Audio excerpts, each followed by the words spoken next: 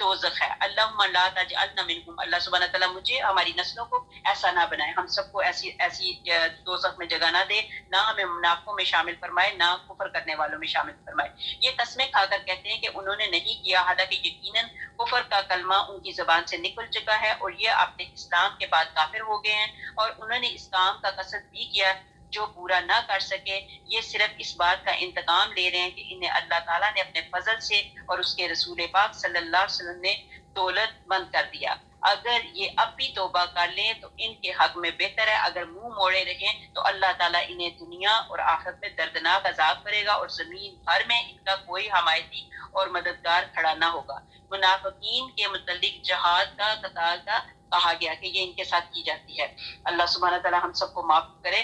منافقین سے جہاد جاری رکھنے کا یہاں پہ حکم ہے. جنگ تبوک پر بھی آپ صلی اللہ علیہ وسلم کو شہید کرنا چاہتے تھے, انہوں نے بڑی کوشش کی کہ نبی پاک حضرت محمد مصطفیٰ صلی اللہ علیہ وسلم کو کسی نہ کسی طریقے سے شہید کر دیں. آگے ہمارے پاس آ گئی آیت نمبر 75. ان میں وہ بھی ہیں جنہوں نے اللہ تعالیٰ سے عہد کیا تھا کہ اگر وہ ہمیں اپنے فضل سے مال دے گا تو ہم صدقہ خیرات کریں گے. اب میں اور آپ بھی ہیں نا, تو اکثر ہم دعائیں کرتے ہیں کہ اللہ تعالیٰ آپ ہمیں اتنا دے دیں کہ ہم آپ کے جو غریب لوگ غربا لوگ ہیں تو ان کے ہم صدقہ خیرات کریں. تو یہاں پہ اسی کی مثال دی گئی ہے. وہ بتا رہے ہیں کہ مال دے گا تو ہم صدقہ خیرات کریں گے اور نیک کاروں میں ہو جائیں گے, لیکن جب اللہ تعالیٰ نے اپنے فضل سے انہیں دیا تو یہ اس میں بخیلی کرنے لگے اور ٹال مٹول کر کے موڑ لیا. اب دیکھیں کتنے لوگوں کو اللہ سبحانہ تعالیٰ جب نواز دیتے ہیں تو جب ان کے پاس پیسہ اتنا آ جاتا ہے پھر ان کے خرچے بھی بڑھ جاتے ہیں. ظاہری بات ہے, جتنا زیادہ پیسہ آ گیا اسی طرح پھر انہوں نے اپنی وہ کیا کہتے ہیں عیاشی کی لائف بھی انہوں نے شروع کر دی, لگژری لائف ان کو چاہیے تھا. تو اس کو اللہ تعالیٰ نے تو پھر پیسہ دیا, لیکن کیا کیا پھر ان کے اخراجات بھی جو ہے نا, خرچے بھی ہیں, وہ بھی بڑھ گئے. پھر اس کی سزا میں اللہ تعالیٰ نے ان کے دلوں میں نفاق ڈال دیا اللہ تعالیٰ سے ملنے کے دنوں تک, کیونکہ انہوں نے اللہ تعالیٰ سے کیے ہوئے وعدے کا خلاف کیا اور جھوٹ بولتے رہے. کیا وہ نہیں جانتے کہ اللہ تعالیٰ کو ان کے دل کا بھید اور ان کی سرگوشی سب معلوم ہے, اور اللہ تعالیٰ غیب کی تمام خبروں سے خبردار ہیں. منافقین اللہ تعالیٰ کا فضل حاصل کرنے کے بعد اس سے کیا ہوا وعدہ جو ہے وہ جو منافقین جو ہے وہ بھول جاتے ہیں. اس میں ایک سلبہ تھا آدمی جو انصاری تھا, اس کا واقعہ بتایا ہے, انشاءاللہ بتاتی چلتی ہوں. یہ آیت سلبہ بن خاطب انصاری کے بارے میں نازل ہوئی. اس نے حضور پاک صلی اللہ علیہ وسلم سے درخواست کی کہ میرے لیے مالداری کی دعا کیجیے. آپ صلی اللہ علیہ وسلم نے فرمایا تھوڑا جس کا شکر ادا ہو وہ بہت ہے, وہ تمہارے لیے بہت اچھا ہے جو اپنی طاقت سے زیادہ ہو. اس نے پھر دوبارہ کہا کہ درخواست کی کہ آپ صلی اللہ علیہ وسلم نے پھر سمجھایا کہ تو اپنا حال اللہ تعالیٰ کے نبی جیسا رکھنا پسند نہیں کرتا. واللہ اگر میں چاہتا تو یہ پہاڑ سونے چاندی کے میرے لیے اللہ سبحانہ تعالیٰ بنا دیتے اور یہ چاندی سونے کے پہاڑ میرے ساتھ چلتے. اس نے کہا حضور واللہ میرا ارادہ ہے کہ اگر اللہ تعالیٰ مجھے مالدار کر دے تو میں خوب سخاوت کی وہ کیا کریں سخاوت کیا کروں گا. آپ صلی اللہ علیہ وسلم نے اس کے لیے مال میں برکت کی دعا کی. اس کی بکریوں میں اس طرح زیادتی شروع ہوئی کہ جیسے کیڑے بڑھ گئے. اتنا اللہ تعالیٰ نے اس کو مال دے دیا کہ مدینہ منورہ میں رہنا اس کے لیے, مدینہ منورہ کی جگہ جو ہے اس کے لیے تنگ پڑ گئی.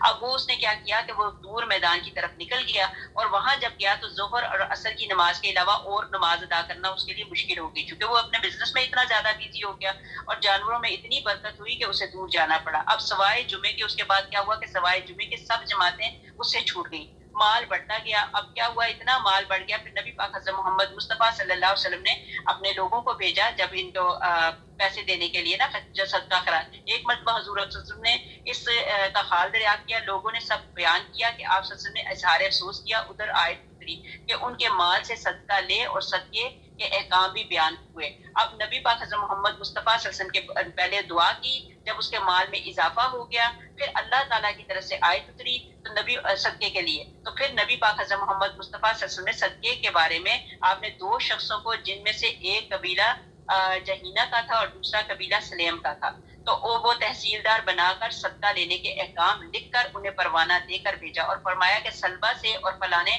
بنی سلیم سے جا کے صدقہ لے آئے. یہ دونوں سلبہ کے پاس پہنچے, فرمان پیغمبر صلی اللہ علیہ وسلم کو ان کو دکھایا, صدقہ طلب کیا, تو وہ کہنے لگے واہ یہ تو جزیے کی بات ہے, یہ جو ان کے ساتھ جو جزیہ والا, یہ تو کافروں سے جو جزیہ لیا جاتا تھا یہ تو اس کی بات ہو رہی ہے. تو آپ اس وقت جاؤ, میں اس وقت مصروف ہوں, واپسی پہ دیکھنا میں سوچ سمجھ کے تو بتاؤں گا. لیکن دوسرا شخص جو سلمی تھا اس نے وہ جو جتنا جزیہ بنتا تھا, جتنا مال بنتا تھا, صدقہ بنتا تھا, اس نے دے دیا اپنا اچھا مال. پھر اس کے بعد وہ سلبہ کے متعلق نبی پاک حضرت محمد مصطفیٰ صلی اللہ علیہ وسلم کے پاس وہ لوگ گئے، انہوں نے بتایا کہ سلبہ نے کہا ہے کہ میں سوچ سمجھ کے دوں گا، یہ تو آپ جزیے کی بات کریں، جو کافروں پہ جزیہ ہوتا تھا، میں کافر تھوڑا ہوں جو مجھ سے جزیہ لیا جا رہا ہے۔ تو لہٰذا نبی پاک حضرت محمد مصطفیٰ صلی اللہ علیہ وسلم نے کہا کہ جو میرا مطلب انہوں نے انکار کر دیا، وہ آیا پھر کافی دیر کے بعد آیا، تو نبی پاک حضرت محمد مصطفیٰ صلی اللہ علیہ وسلم نے اس کو لینے سے انکار کر دیا۔ اسی طرح پھر نبی پاک حضرت محمد مصطفیٰ صلی اللہ علیہ وسلم چلے گئے، نبی پاک صلی اللہ علیہ وسلم نے قبول نہیں فرمایا، تو پھر اس کے بعد یہ آئے اور آ کے تو جزیہ وہ پیسہ دینے لگے، تو انہوں نے بھی قبول نہیں کیا، غرض آپ نے بھی انکار کر دیا۔ جب آپ کا بھی انتقال ہو گیا تو امیر المومنین حضرت عمر رضی اللہ تعالیٰ عنہ مسلمانوں کے والی ہوئے، تو پھر یہ آیا اور کہا کہ امیر المومنین آپ میرا صدقہ قبول فرمائیے۔ آپ نے بھی جواب دیا کہ حضور پاک صلی اللہ علیہ وسلم نے قبول نہیں کیا، تو فرمایا خلیفہ اول نے قبول نہیں فرمایا تو اب میں کیسے قبول کروں؟ چنانچہ آپ نے بھی اپنی خلافت کے زمانے میں اس کا صدقہ جو ہے قبول نہیں فرمایا، پھر خلافت حضرت عثمان غنی رضی اللہ تعالیٰ عنہ کے ثبوت ہوئی، تو پھر یہ ازلی منافق پھر آیا اور لگا منت سماجت کرنے کے لیے، لیکن آپ نے بھی یہی جواب دیا، حضور پاک صلی اللہ علیہ وسلم اور آپ کے دونوں خلیفہ نے تیرا صدقہ قبول نہیں کیا تو میں کیسے قبول کروں؟ چنانچہ قبول نہیں کیا، اسی اسلام میں یہ شخص جو ہے ہلاک ہو گیا۔ الغرض پہلے تو وعدے کیے تھے کہ سخاوت کے، اور وہ بھی قسمیں کھا کر، پھر گیا اور سخاوت کے عوض بخیلی کر گیا اور وعدہ شکنی کر لی۔ اس جھوٹ اور وعدہ شکنی کے بدلے اس کے دل میں نفاق پیوست ہو گیا، اور جو اس وقت سے اس کی پوری زندگی تک اس کے ساتھ ہی رہا۔ حدیث میں بھی ہے کہ منافق کی 3 علامتیں ہیں، جب بات کرے تو جھوٹ بولے، جب وعدہ کرے تو خلاف کرے، امانت سونپی جائے تو خیانت کرے۔ یہ منافق کی نشانیاں بتا دی گئی۔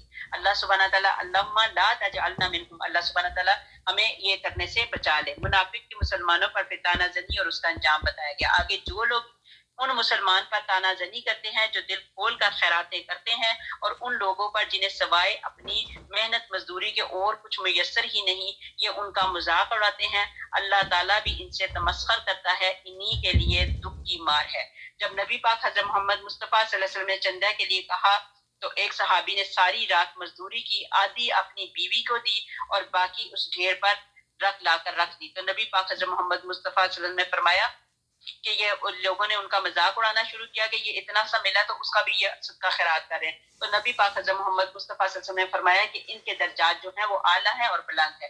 آیت نمبر 80، اسی لیے تو استغفار کر، ان کے لیے تو استغفار کر یا نہ کر، اگر تو 70 مرتبہ بھی ان کے لیے استغفار کرے تو بھی اللہ تعالیٰ انہیں ہرگز نہ بخشے گا۔ یہ آیت بھی بڑی امپورٹنٹ ہے۔ اکثر لوگ یہ کوشچن پوچھتے ہیں کہ فلاں بندہ، وہ فلاں بندہ جو مسلمان نہیں تھا تو وہ فوت ہو گیا، کیا ہم اس کی قبر پہ جا سکتے ہیں؟ کیا ہم اس کی بخشش کے لیے دعا کر سکتے ہیں؟ تو ان کے لیے یہ جواب ہے کہ ان کے لیے تو استغفار کر یا نہ کر، اگر تو 70 مرتبہ بھی ان کے لیے استغفار کرے تو بھی اللہ تعالیٰ انہیں ہرگز نہ بخشے گا۔ یہ اس لیے کہ انہوں نے اللہ تعالیٰ سے اور اس کے رسول صلی اللہ علیہ وآلہ وسلم سے کفر کیا ہے۔